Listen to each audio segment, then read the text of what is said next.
विकसित राष्ट्र बनाने पर जोर है और इसी के साथ विकसित राष्ट्र के लिए 9 प्राथमिकताओं पर जोर दिया गया है।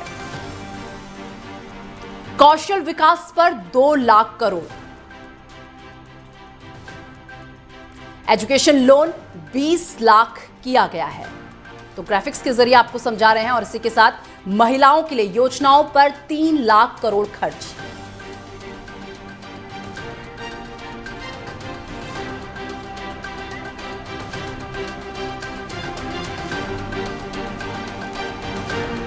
और चलिए इस पूरे मुद्दे पर करेंगे चर्चा। उससे पहले कुछ खास मेहमान इस वक्त हमारे साथ जुड़ चुके हैं। सबसे पहले आपका परिचय उनसे करवा देती हूं। अर्थशास्त्री डॉक्टर भूपेंद्र तिवारी जी इस वक्त हमारे साथ जुड़ चुके हैं। किसान नेता राजेंद्र यादव जी इस वक्त स्टूडियो से मेरे साथ जुड़ चुके हैं। व्यापार मंडल अध्यक्ष संजय गुप्ता जी इस वक्त मेरे साथ जुड़ चुके हैं। वरिष्ठ पत्रकार राधे श्याम दीक्षित जी अब से कुछ ही देर बाद हमें ज्वाइन करेंगे। डॉक्टर भूपेंद्र तिवारी जी, सीधा सबसे पहले आपके पास आते हुए, देखिए जब भी बजट आता है तो सबसे ज्यादा जो फोकस रहता है, जो लोग सबसे ज्यादा देखना पसंद करते हैं, जिसे देखना और सुनना पसंद करते हैं, वो होता है टैक्स स्लैब, जिसे सबसे ज्यादा लोग देखना पसंद करते हैं।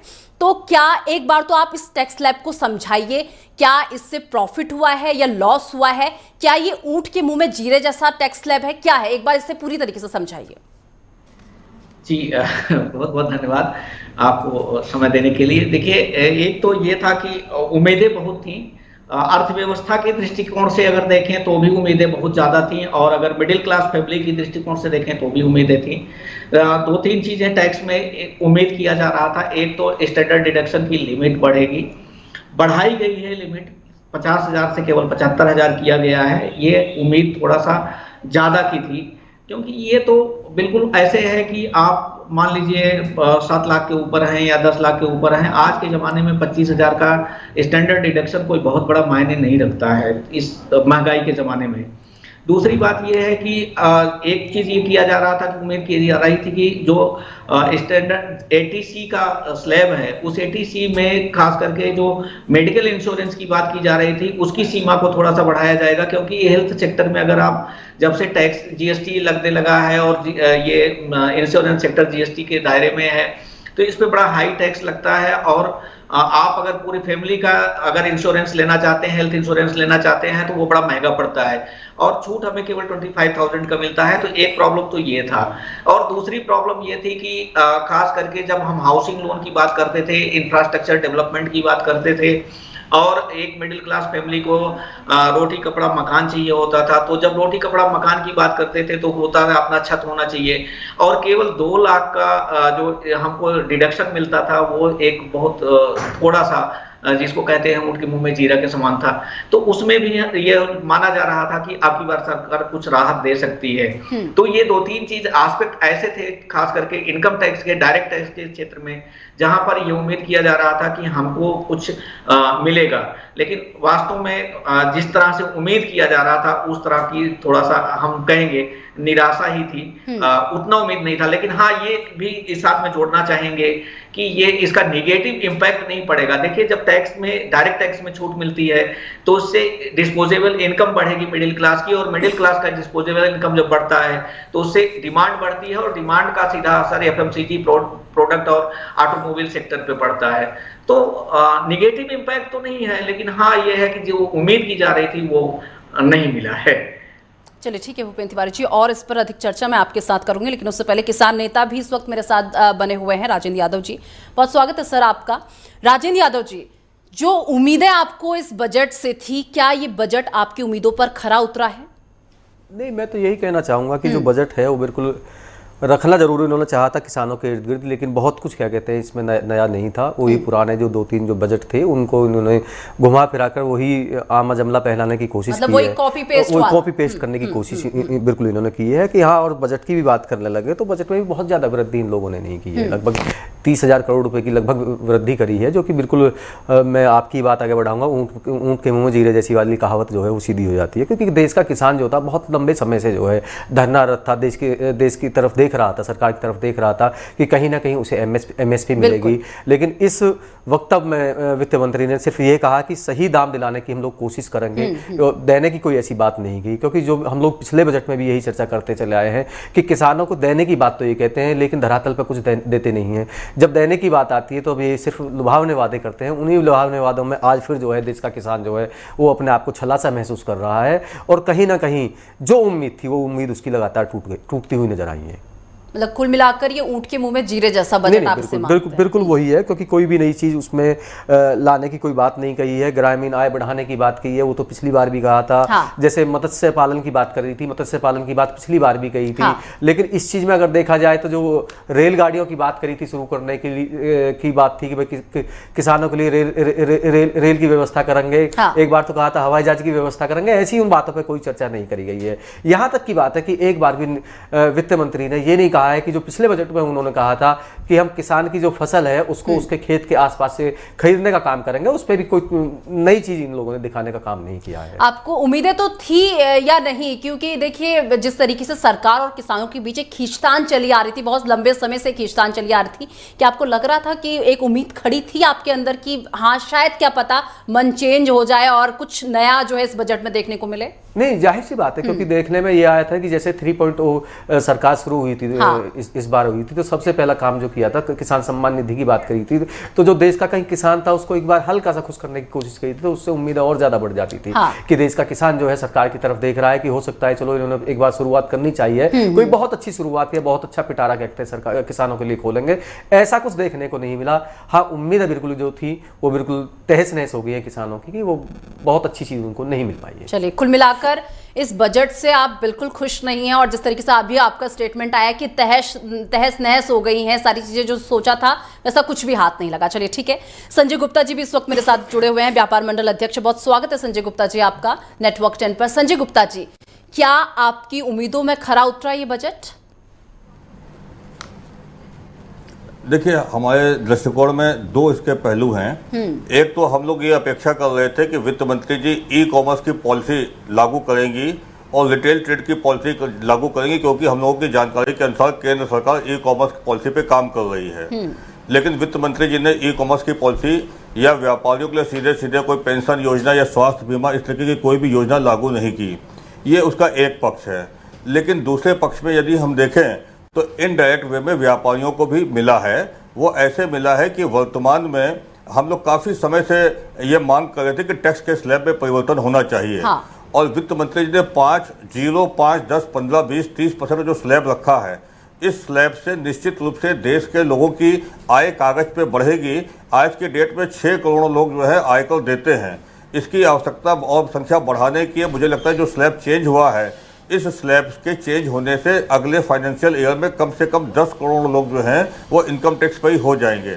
जब कागज पर लोगों की इनकम बढ़ेगी तो लोगों की परचेजिंग कैपेसिटी बढ़ेगी। परचेजिंग कैपेसिटी जब उनकी बढ़ेगी तो लोगों की डिमांड बढ़ेगी, प्रोडक्ट की डिमांड बढ़ेगी। प्रोडक्ट की डिमांड बढ़ने पर उद्योग के क्षेत्र का विकास होगा। उद्योग का जब विकास होगा तो निश्चित रूप से व्यापार भी अपने आप से बढ़ेगा। तो ये एक वित्त मंत्री जी ने बढ़िया काम किया है। साथ ही साथ दूसरी तरीके से मुद्रा लोन की योजना जो है उसको 10 लाख से बढ़ा करके 20 लाख की है। ये भी स्वागत योग्य है। उत्तर प्रदेश आदर्श व्यापार मंडल इसका भी स्वागत करता है। इससे ऐसे व्यापारी जिनके पास क्रियाशील पूंजी कम होती है उनको भी इसका लाभ मिलेगा। वित्त मंत्री जी ने एमएसएमई सेक्टर की भी चिंता की है। 100 करोड़ तक का कोलेटरल फ्री लोन की व्यवस्था की बात उन्होंने कही है और उसके लिए भी एक योजना तैयार की है। तो निश्चित रूप से यदि इसका इम्प्लीमेंट हो जाए, क्योंकि प्रॉब्लम यहाँ पे आती है बैंक देते नहीं, जो वास्तव में पात्र लोग होते हैं बैंक उनको देते नहीं है। तो यदि इस पर गंभीरता से काम हो जाएगा तो एमएसएमई सेक्टर को बढ़ावा मिलेगा। तो निश्चित रूप से ये भी स्वागत योग्य है। और उन्होंने स्वनिधि योजना के अंतर्गत जो बहुत ही छोटे व्यापारी हैं, जो रेहड़ी खोंचे वाले हैं, उनके भी कल्याण की बात कही है। तो मुझे लगता है कि ये बजट सरकार ने कोशिश की है कि सभी पहलुओं को छुएं। डायरेक्ट व्यापारियों को नहीं दिया, लेकिन इनडायरेक्ट में व्यापारियों को भी मिलेगा। मतलब आप खुश हैं इस बजट से संजय जी? संतोष है। खुश भी नहीं कह सकते, नाराज भी नहीं कह सकते, मिडिल स्थिति में है। चलिए ठीक है।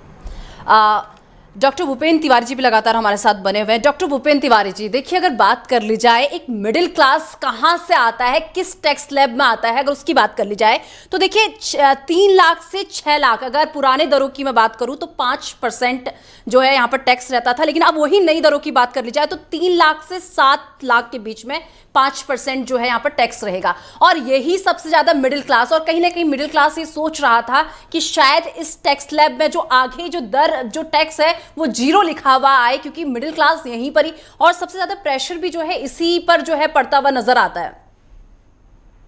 देखिए, मैंने पहले ही कहा कि जो मिडिल क्लास की परेशानी है वो है इस समय का इन्फ्लेशन। और इन्फ्लेशन की सबसे पहली अगर परेशानी, अगर सबसे बड़ी मार पड़ती है तो मिडिल क्लास पे ही पड़ती है।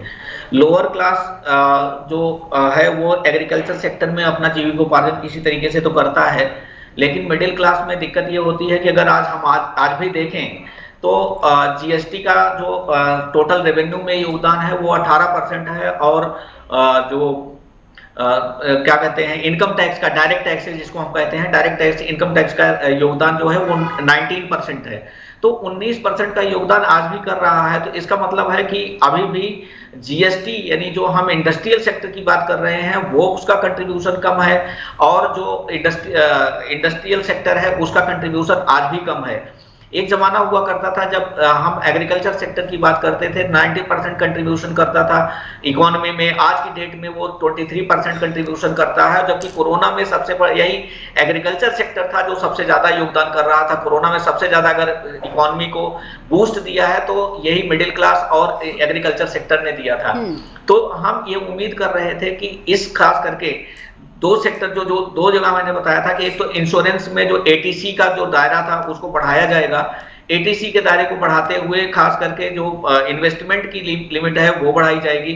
इन्वेस्टमेंट जो 1,50,000 होता है उसकी लिमिट को थोड़ा सा बढ़ाने की बात सोच रहे थे कि ऐसा शायद हो जाए, लेकिन वो इन्वेस्टमेंट की लिमिट अगर सरकार बढ़ाती तो सरकार शायद ऐसा होता कि इकोनॉमी में थोड़ा सा बूस्ट आता, लेकिन सरकार ने वहां पर कोई ध्यान नहीं दिया। और इंफ्रास्ट्रक्चर डेवलपमेंट को लेकर के जो ये कहा जा रहा था, भाई देखिए इंफ्रास्ट्रक्चर डेवलपमेंट खास करके अगर हम रियल एस्टेट की बात करें, रियल एस्टेट में बूस्ट कब आएगा? जब मिडिल क्लास परचेज करेगा, और परचेज करने के लिए उसको लोन पर डिपेंड होना पड़ता है, और लोन में सिर्फ आप 2 लाख का एग्जम्पशन दे रहे हैं उसको। तो 2 लाख का एग्जम्पशन आज की डेट में अगर आप कहें साल भर में 2 लाख का एग्जम्पशन, कोई भी घर आप खरीदिए, एक सिंपल सा कैलकुलेशन ले लीजिए, एक घर खरीदने में, छोटा सा मकान 1000 स्क्वायर फीट का घर खरीदने में 50 लाख का आपको आता है, कम से कम 50 लाख में खरीदेंगे, 40 से 50 लाख के बीच में। उसकी ईएमआई 40 से 45 लाख, अब 12 चौक 48, आप 5 लाख का, करीब 4 से 5 लाख का ईएमआई पेमेंट कर रहे हो, और आपको एग्जम्पशन मिल रहा है केवल 2 लाख का। 2 लाख की मैक्सिमम लिमिट लगी हुई है वहां पे। तो आप कैसे, मतलब मिडिल क्लास, आप खुद इमेजिन करिए कि आप दिल्ली में या नोएडा में या गाजियाबाद में एक मकान खरीदना चाहें, लखनऊ में एक मकान खरीदना चाहें, कैसे खरीद लेंगे? आप खरीद ही नहीं सकते, और खरीद करके उसका जो बर्डन पड़ेगा आपके ऊपर वो कहीं से जस्टिफाइड नहीं है। तो ये मिडिल क्लास के ऊपर, खास करके रियल एस्टेट के ऊपर ये जो डेंट आया था कोरोना काल में, वो सोचा जा रहा था कि इससे कुछ थोड़ा सा राहत देंगे, लेकिन हम भी वही कहेंगे जो अभी गुप्ता जी ने कहा कि हम खुश तो नहीं है। हाँ ठीक है, निराश भी नहीं है, कुछ भी आया हाथ में, ठीक है। तो मिडिल क्लास को जो चाहिए था वो मिला नहीं एक्चुअल में।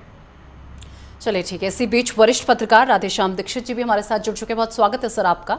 राधेश्याम दीक्षित जी, आप किस तरीके से देख रहे हैं इस बजट को? क्योंकि विपक्ष तो कह रहा है कि ये कुर्सी का बजट है और साथ ही ये अलायंस का बजट है, क्योंकि देखिए आंध्र प्रदेश और अगर बिहार की बात कर ली जाए तो ऐसा लग रहा है सौगातें केवल वही बटी हैं। देखिए, जिस तरह की सरकार बनी है उसमें आंध्र और बिहार को तो अपेक्षा भी थी, उसके बिना सरकार का चलना मुश्किल होगा, और उस पर ध्यान देने की आवश्यकता भी रही है, क्योंकि जिन जगहों पर विकास की रोशनी बहुत कम पहुंची है, तमाम सरकार की योजनाओं की पहुंच कम हुई है, वहां पर पहुंचना स्वाभाविक सी बात है। और एक तरह से जो पैकेज वो पूर्वोदय कार्यक्रम के तहत लगाया गया है, जिसमें बिहार में ज्यादा फोकस तो होगा, लेकिन बिहार के साथ में उड़ीसा जहां पर बहुत सी केंद्र की योजनाओं की पहुंचने की आवश्यकता भी रही है। यहाँ पे बहुत से ऐसे पिछड़े क्षेत्र हैं जिनको विकास की मुख्य धारा में लाने की आवश्यकता है, तो ये तो अपेक्षित था। हो सकता है कि जो दल समर्थन कर रहे हैं केंद्र सरकार का, उनकी अपेक्षाओं में अभी भी कमी हो। जैसे कि संजय जी कह रहे हैं कि जो जिस वर्ग का नेतृत्व करता है अपेक्षाएं रहती हैं, जैसे व्यापार जगत को अपेक्षा है कि ई कॉमर्स पॉलिसी होनी चाहिए, डेफिनेटली होनी चाहिए, क्योंकि जिस तरह की बहुराष्ट्रीय कंपनियां ई कॉमर्स के फैलाती जा रही हैं और उसमें जो भारतीय कंपनियां हैं वो पिछड़ रही हैं, और जो खास करके छोटे वर्ग के जो कारोबारी हैं उनकी सुरक्षा खतरे में है, और उनका कारोबार लगातार सिमटते हुए उनके पास जा रहा है। तो उनकी बढ़ोतरी भी हो रही है। तो एक तरह से अगर तकनीक की उपयोगिता देखें तो बेहतर है, लेकिन जो छोटे कारोबारी हैं जिनके जरिए हम बहुत बड़े पैमाने पर कारोबार का विस्तार भी करते हैं और उससे बहुत से लोगों को रोजगार से जोड़ते हैं, अगर वो ध्वस्त होता है तंत्र तो एक बड़ा संकट खड़ा हो सकता है और उसमें जो ई कॉमर्स प्लेटफॉर्म्स की मनमानी है वो बहुत बढ़ेगी और जो कि बढ़ती हुई दिख भी रही है।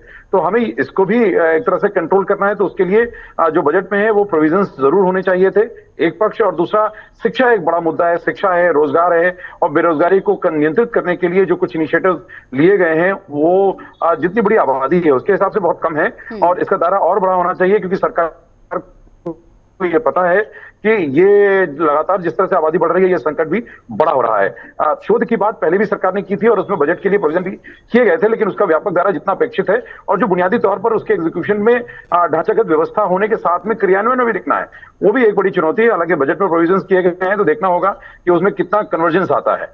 और जहां तक और रोजगार को बढ़ाने की बात है, स्किल करने की बात की, लेकिन अगर आप देखें तो पहले स्किल डेवलपमेंट पर करोड़ों रुपए खर्च हुए हैं, अरबों रुपए खर्च हुए हैं, कार्यक्रम चले हैं, लेकिन उसके पीछे जो ग्राउंड रियलिटी है तो वो एक बड़ी चुनौती है कि हम पैसा तो खर्च करते हैं लेकिन वो बदरबाट का शिकार हो जाता है और जो लाभार्थी हैं उनको वास्तविक लाभार्थियों तक पहुंच कम होती है और उसमें ज्यादातर फर्जीवाड़े में होता है। तो उस पर नकेल भी कसने की जरूरत है। बजट का प्रोविजन किया है, ये अच्छी बात है, दायरा और बढ़े इसकी भी अपेक्षा रहेगी, क्योंकि अपेक्षाएं पूरे देश के विकास में जब हम बात करते हैं कि 2047 का विकसित भारत बनाना है तो उसमें बहुत सारे आयाम आते हैं। तो सरकार की अपनी मजबूरियां भी हैं और साथ में बजटरी एलोकेशन करने में बहुत सारी चुनौतियां भी हैं। इंफ्रास्ट्रक्चर डेवलपमेंट बहुत किया गया है तो उससे खजाने में क्या स्थिति है वो एक अलग मुद्दा है। तो अभी किसानों की बात अगर करें तो किसानों के लिए प्राकृतिक खेती में एक पहल की गई है जो बहुप्रतीक्षित थी और उसमें भी अभी तक सीमा केवल 1 करोड़ की गई है कि हर साल 1 करोड़ किसानों को उस दायरे में लाने की बात की जाएगी।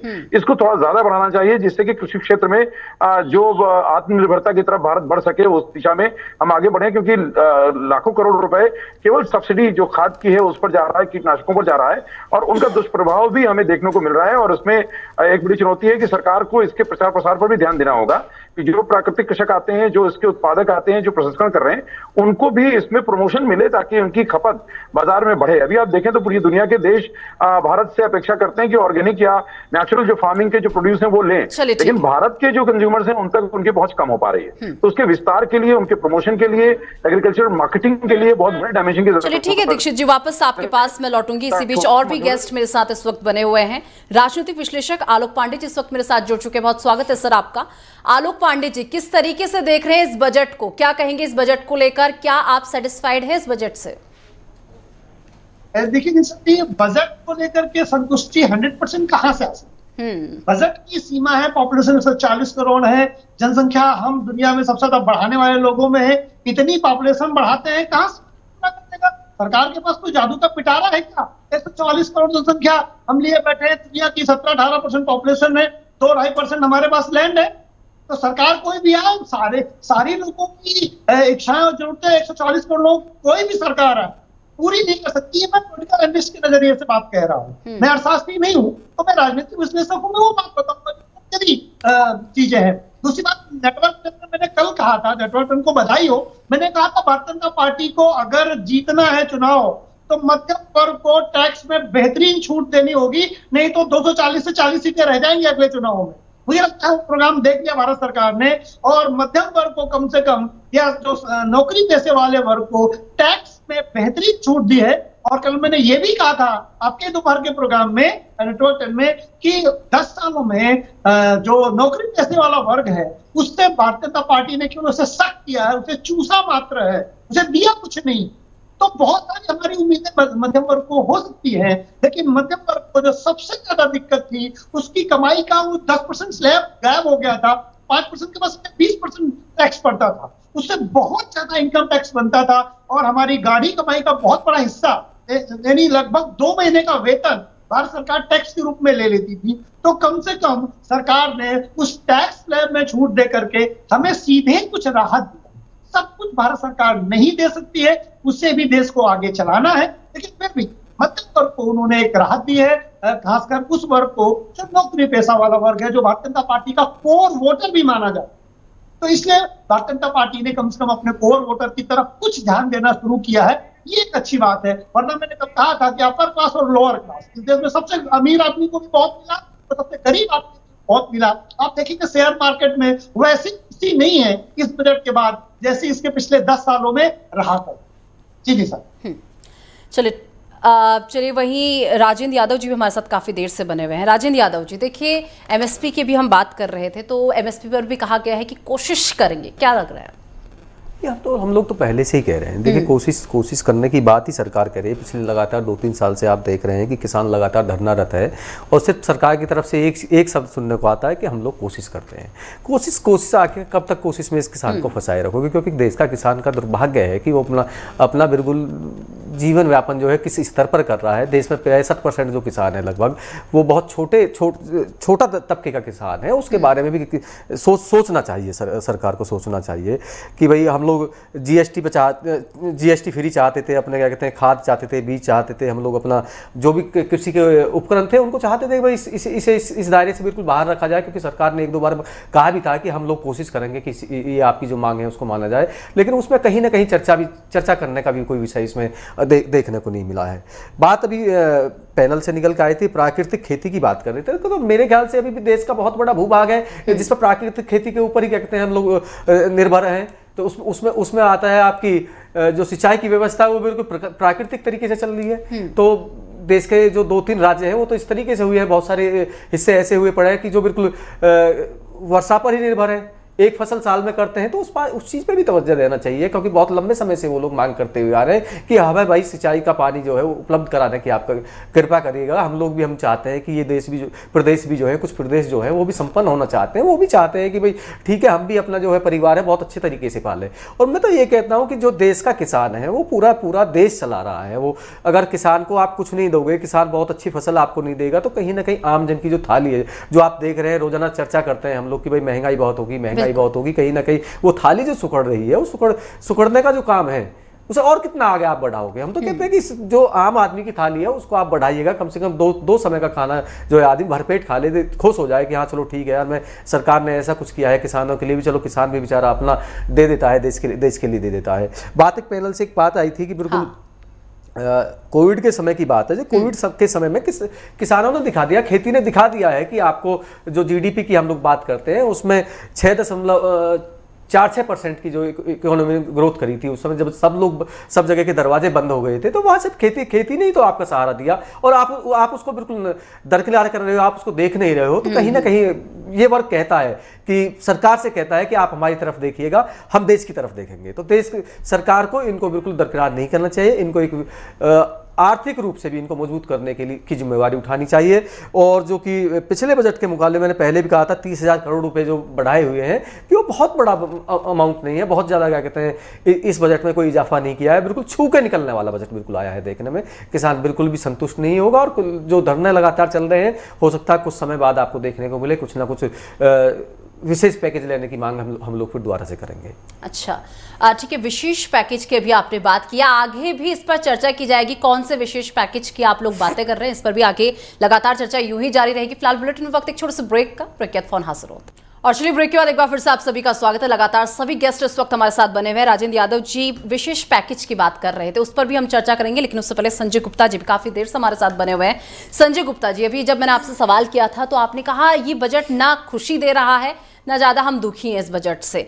तो क्या उम्मीदें थी जो आप लोगों की पूरी नहीं हो पाई, जो व्यापार मंडल की पूरी नहीं हो पाई, जो आप लोगों ने काफी समय से उम्मीदें लगाई थी, शायद इस 3.0 जो ये सरकार बनी है इसमें कुछ नया हाथ लग सकता था? देखिए, हम लोगों की जो उम्मीद थी, सबसे पहली उम्मीद हमारी ये थी कि देश में वर्तमान में विदेशी ई कॉमर्स कंपनियों से व्यापारी परेशान है और ई कॉमर्स की पॉलिसी की बहुत सख्त आवश्यकता है, क्योंकि ई कॉमर्स पॉलिसी पर सरकार काम कर रही है हम लोगों की जानकारी के अनुसार। तो मुझे ऐसा लगता था कि ई कॉमर्स की पॉलिसी लागू होगी। साथ ही साथ हम लोग लगातार ये मांग करते थे जो व्यापारी जीएसटी में पंजीकृत है उनको 10 लाख रुपये का स्वास्थ्य बीमा, जो अपंजीकृत व्यापारी है उनको 5 लाख रुपये का स्वास्थ्य बीमा दिया जाए। साथ ही साथ हम लोग की मांग थी कि देश के सभी प्रमुख राज्यों की प्रमुख बाजारों में सीसीटीवी कैमरा योजना की व्यवस्था की जाए, ताकि जो है व्यापारी सुरक्षित रहे और जो जनता आती है और ग्राहक आते हैं वो भी सुरक्षित रहें। तो बाजारों को स्मार्ट बाजार बनाने के लिए सीसीटीवी कैमरा योजना की हम लोगों को उम्मीद थी। व्यापारियों को पेंशन योजना जो हम लोग जीएसटी देते हैं उसके आधार पर पेंशन हमको मिले, ऐसी हम लोगों की मांग भी थी। हम लोगों को ये उम्मीद कर रहे थे कि सरकार हम लोगों के सामाजिक हित की भी कोई कहीं ना कहीं चिंता करेगी हम लोगों की, क्योंकि यदि देश की इकोनॉमी को $5 ट्रिलियन की इकोनॉमी बनाना है तो व्यापार, उद्योग और कृषि तीनों क्षेत्र को साथ साथ लेकर चलना होगा। पिछले कई बजट में व्यापारी बहुत ज़्यादा प्रमुखता से उनके बजट में शामिल नहीं हुए, तो मुझे उम्मीद थी कि इस बार का राजनीतिक परिदृश्य भी बदला है तो शायद व्यापारियों की चिंता सरकार करेगी, लेकिन डायरेक्ट रूप से सरकार ने व्यापारियों की चिंता नहीं की है। लेकिन मैंने पहले जैसा कि बताया, इनडायरेक्ट वे में व्यापारी भी इसी देश का नागरिक है, तो जो बाकी लोगों को लाभ मिलेगा वो लाभ व्यापारियों को भी मिलेगा। व्यापारी हमेशा से आशावादी रहता है, तो हम लोग ये इसलिए आशावान है कि जब लोगों की परचेसिंग कैपेसिटी बढ़ेगी तो उद्योग को भी लाभ होगा, तो व्यापारियों को भी लाभ होगा, लेकिन सीधे तौर पर व्यापारियों को कुछ नहीं मिला है। चलिए ठीक है। डॉक्टर भूपेंद्र तिवारी जी, जिस तरीके से बात कर ले जाए, पहले के टैक्स स्लैब की बात करें और अभी के टैक्स स्लैब की बात करें, अगर इन्हें कंपेयर किया जाए तो क्या देखने को मिलता है?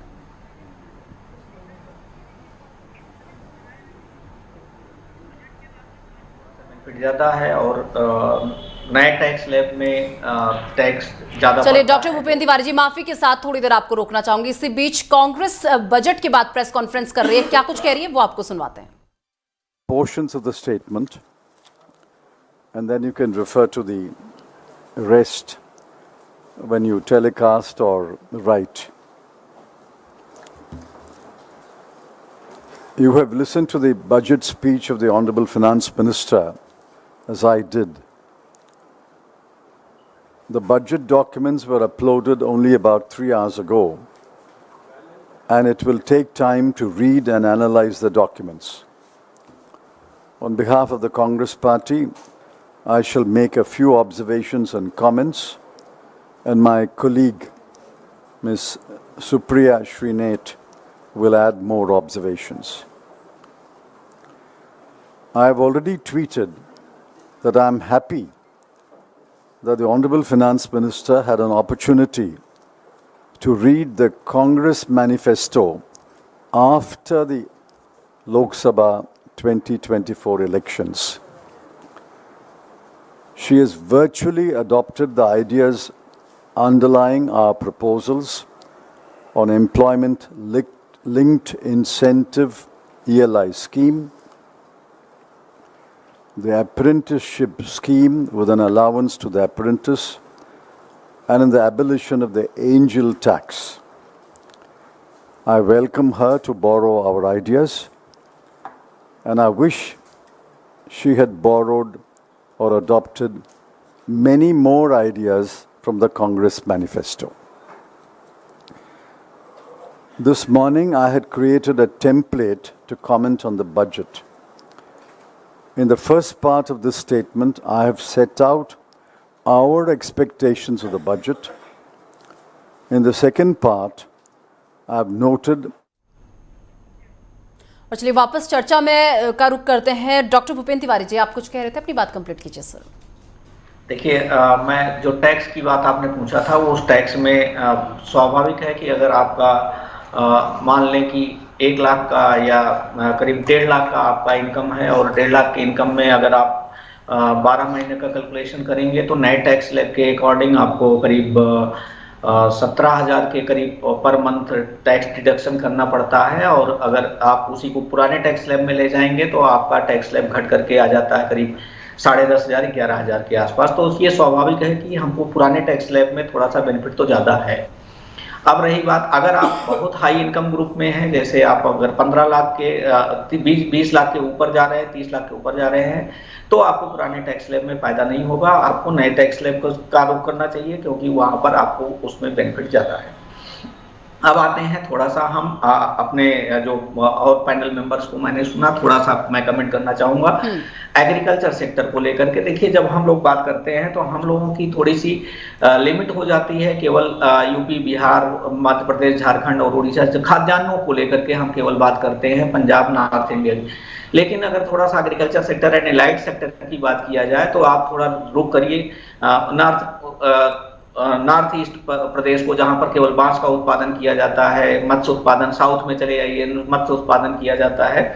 तो वो भी एग्रीकल्चर सेक्टर का ही पार्ट है। और एग्रीकल्चर सेक्टर के पार्ट को बढ़ावा देते हुए सरकार ने अब की बार जो डिसीजन लिए हैं कि करीब 1.52 लाख करोड़ का पैकेज जो सरकार ने डिसाइड किया है, इसको थोड़ा सा क्रिटिसाइज नहीं, अप्रिशिएट करने की बात है। और दूसरी बात अगर हम किसानों की करें तो देखिए, प्राकृतिक खेती में दो चीज जरूरी होती है। जैसे अभी है कि डीजल के दाम बढ़ रहे हैं, तो सिंचाई की व्यवस्था की बात की जा रही है। तो सोलर पैनल को लेकर के सरकार ने कुछ डिसीजन जो लिए थे, रूफटॉप पैनल, सोलर पैनल को इंस्टॉल करने के लिए, वो भी एक बहुत अच्छी पहल थी। और तीसरी जो सबसे बड़ी बात हम कहेंगे, चाहे किधर का भी किसान हो, खास करके किसान क्रेडिट कार्ड को लेकर के एक उम्मीद थी, और किसान क्रेडिट कार्ड की लिमिट को बढ़ाया भी गया था, और किसान क्रेडिट कार्ड को विस्तार दिया गया है। तो ये एग्रीकल्चर सेक्टर को ऐसा नहीं है कि बिल्कुल से एकदम 100% नजरअंदाज किया गया है। तो ये भी एक प्लस पॉइंट है इस बजट में। दूसरी बात अगर हम बात करें एमएसएमई सेक्टर की बात कर ले थोड़ा सा, तो एमएसएमई सेक्टर में जो मुद्रा लोन की थी, सबसे पहले तो वहां पर ध्यान दीजिए यूटिलाइजेशन का। 50,000 का लोन लेकर के लोग क्या करते हैं, बाइक खरीद लेते हैं या कुछ और काम कर लेते हैं, लेकिन वो जो दुकान खोलने के लिए या छोटे छोटे उद्योग करने के लिए या छोटे उद्यम स्थापित करने के लिए दिया जाता है, उसका यूटिलाइजेशन प्रॉपर ढंग से होता नहीं। तो अब की बार सरकार ने खैर वहां पर तो ध्यान दिया ही दिया है, कोलेटरल फ्री जो लोन है उसकी सीमा को बढ़ाया है, और खास करके मुद्रा लोन में जो 10 लाख की लिमिट थी उसको बढ़ा करके 20 लाख किया है। तो ये आप नहीं कह सकते कि एमएसएमई सेक्टर, देखिए एमएसएमई सेक्टर रोजगार कहां से मिलेगा, या तो एग्रीकल्चर सेक्टर में मिलेगा या एमएसएमई सेक्टर में मिलेगा, और या तो रियल एस्टेट में। भूपेंद्र तिवारी जी, माफी के साथ एक बार फिर आपको मैं रोकना चाहूंगी। अश्विनी वैष्णव इस वक्त क्या कुछ कह रहे हैं वो आपको सुना। 10 years have laid a very strong foundation for our economy.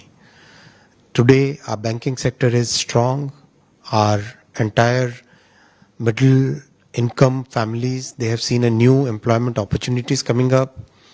The low income families are seeing a total transformation in their lives. Technology has today come up in a way where it is becoming the foundation for economic growth. So the work done in 10 years, the continuity of that effort is reflected in today's budget. Simultaneously, there is huge focus on creating. और चलिए वापस चर्चा में लौटते हैं। Doctor Bhupendra Tiwari ji, अपनी बात complete कीजिए। तो मैं कह रहा था एमएसएमई सेक्टर को लेकर के, तो एमएसएमई सेक्टर को ऐसा नहीं है कि बिल्कुल रोजगार सृजन करना सरकार की प्राथमिकता है, और एमएसएमई सेक्टर को लेकर के भी बहुत कुछ किया गया है। अब तीसरी बात अगर मैं थोड़ी सी गुप्ता जी की बात को कर लूं, जो ई कॉमर्स की बात है, ई कॉमर्स को लेकर के अगर सरकार ने कुछ किया है तो वो ये है कि पीपीपी मोड में सरकार ने निर्यात केंद्र स्थापित करने की बात की है, और एक निर्यात जो लॉजिस्टिक ई कॉमर्स में सबसे बड़ी चीज होती है, सामानों की डिलीवरी की बात की जाती है।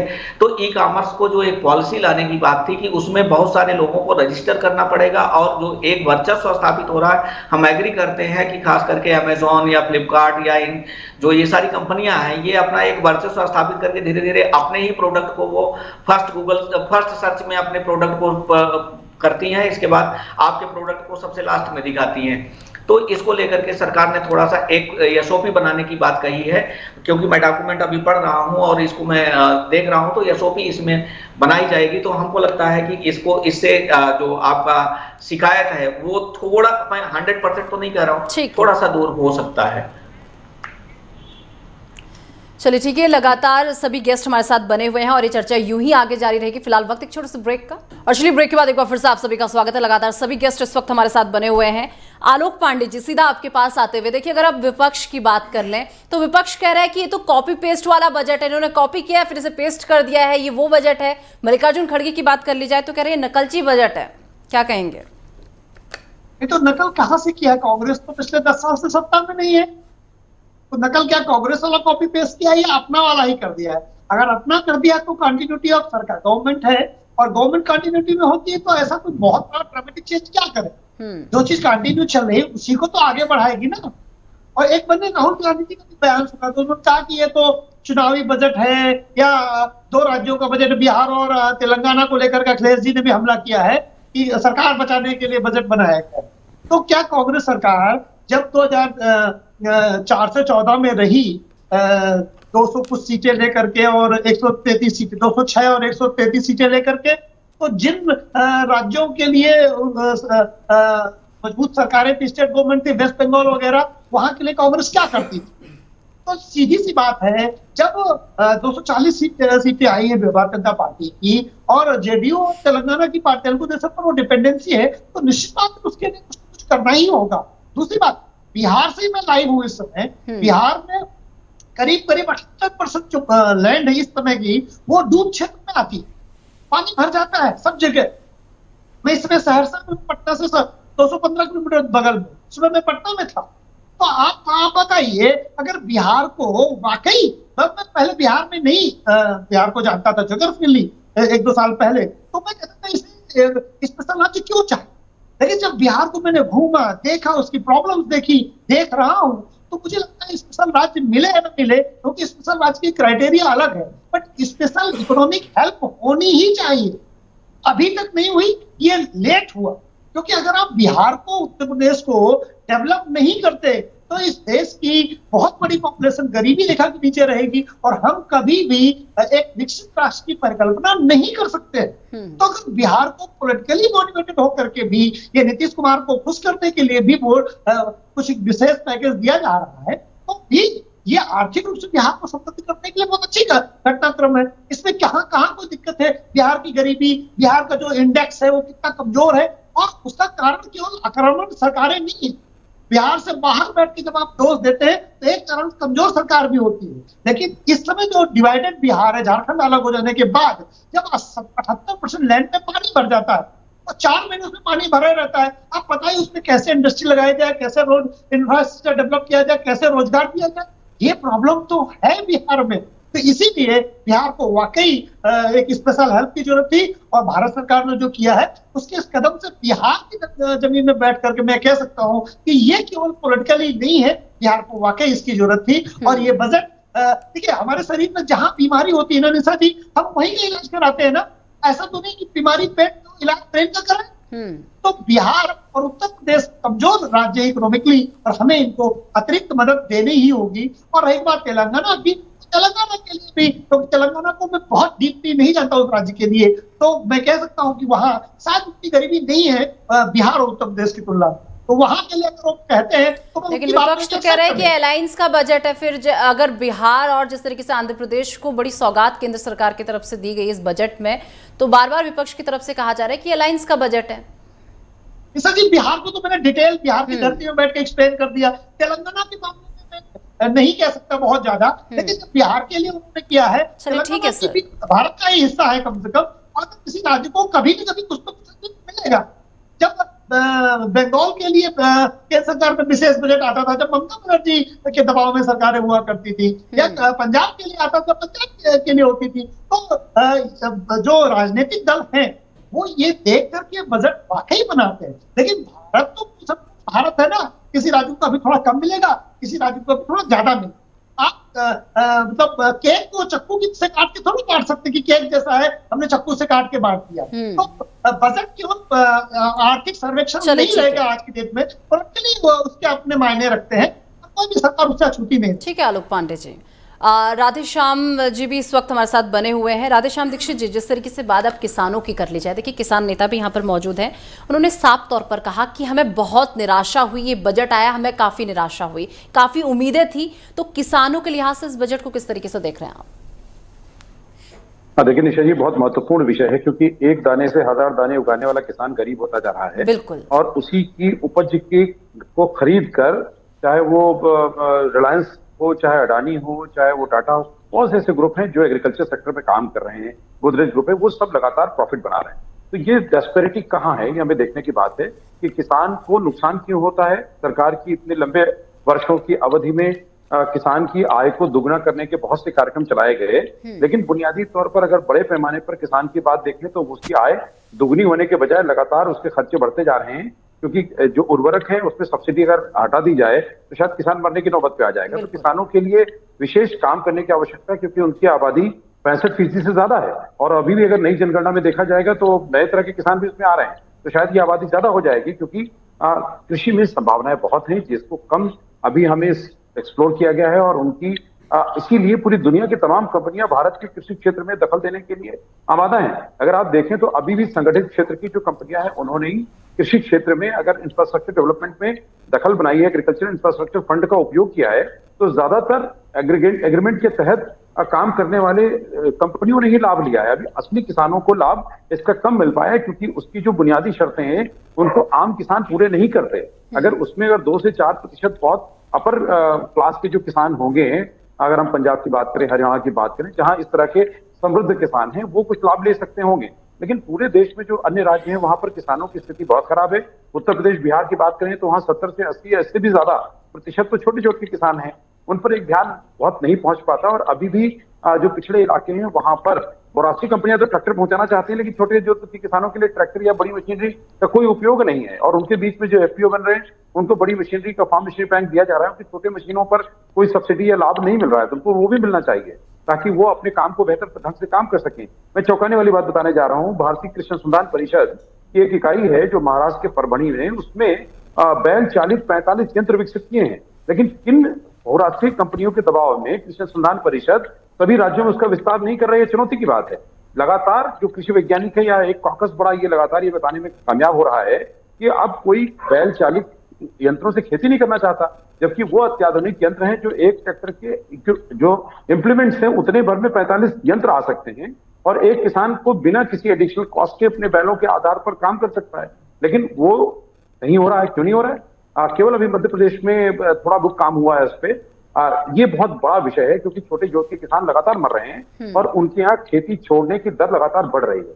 तो यहाँ पर 2 तरह की नीति देखने को मिलती है। एक तरफ सरकार ये कहती है कि हम किसानों की समृद्धि की बात करते हैं, दूसरी तरफ नीति आयोग के उपाध्यक्ष उत्तर प्रदेश के मुख्यमंत्री से मिलकर कहते हैं कि हमें 80 से 85% किसानों को खेती से बाहर निकालना है।